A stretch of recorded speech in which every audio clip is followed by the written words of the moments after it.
A day with me, magluluto tayo ng spaghetti. Ngayon nga Karis Bakers, habang nagpapalambot tayo ng spaghetti, gagawa na tayo ng sauce. Pinalagay ko na nga pala sa pan ang ating bawang at sibuyas.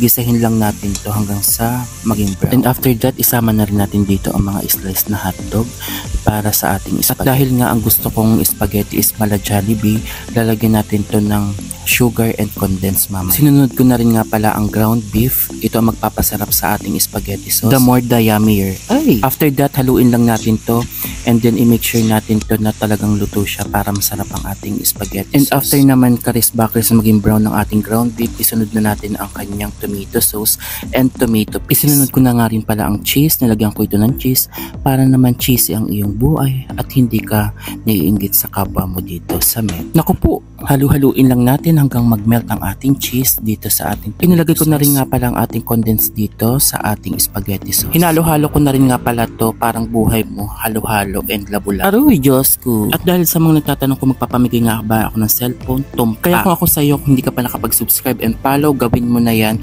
habang maaga pa at may panahon. After ko malagyan ng sugar to, nilagyan ko na rin nga pala to ng salt para naman medyo magkaroon ng lasa ang buhay mo. Aroy, nako po. Pagkatapos nga niyan, hinalo-halo ko na to ng ating mga sangkap na pinaglalagay natin dito sa ating spaghetti sauce. At dahil nga nagustuhan ko na at nakuha ko na ang lasa na gusto kong sauce sa spaghetti, ang result nito is makikita nyo sa aking YouTube channel and watch nyo doon ang full video nito since nagluto rin ako ng iba't iba pang mga pagkain dito. Kagaya ng isang balding menudo na talagang magugustuhan nyo, kaya i-watch nyo na ang full video nito sa aking YouTube channel. I-upload ko. At hindi lang basta menudo, meron din tayong puchero. Itong puchero na to is pang Tagaytay puchero to na walang gulay. Ayun lang, kaya abangan mo sa aking YouTube channel ang full video ng ating cooking series. Kaya kung hindi ka pa nakapag-subscribe and follow, gawin mo na yan habang maaga pa. Ayun lang, bye!